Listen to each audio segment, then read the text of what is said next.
मुळात शक्तीपीठ महामार्ग याचा अर्थ महाराष्ट्र राज्य शासनाने समजावून घ्यावा किंवा आम्हाला तरी समजावून सांगावा।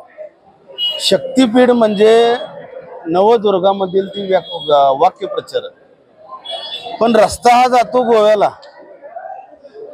मग ह्यांचं शक्तीपीठ हेच का? म्हणजे ह्यात तुमचं ऍक्च्युली हिंदुत्व लपले की रस्त्या महामार्गाच्या नावाखाली प्रचंड माया जमवण्याचं काम राज्य सरकारने केंद्र सरकारने आखलेलं आहे। हा मूळ प्रश्न शेतकऱ्यांना पडलेला आहे। कोल्हापूर जिल्ह्यातील सदन शेतकरी हा एकमेव शेतकरी असा आहे की ह्या शक्तीपीठाला कोल्हापूर जिल्ह्यातून प्रचंड विरोध सुरू आहे। आणि या जिल्ह्यातील शेतकरी कितीही पैसा दिला, चोपट रक्कम दिली तरी आमची जमीन आम्ही देणार नाही या मतावर ठाम आहे। अन्य ठिकाणी असं काही दिसत नाही। शेतकऱ्यांचं आंदोलन मोडून काढण्याच्या भूमिकेमध्ये हे राज्य सरकार काम करतं।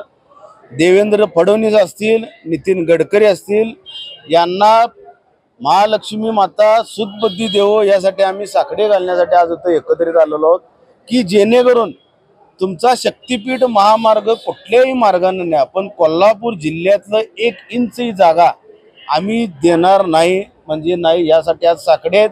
आणि हे साकडे घालून झाल्यानंतर विजयराव देवणे असतील किंवा राजू शेट्टी असतील यांच्या माध्यमातून, बंटी साहेबांच्या माध्यमातून व अन्य शेतकरी संघटनेच्या माध्यमातून, अन्य पक्षांच्या माध्यमातून आंदोलन प्रचंड प्रमाणात तीव्र करून याची जाग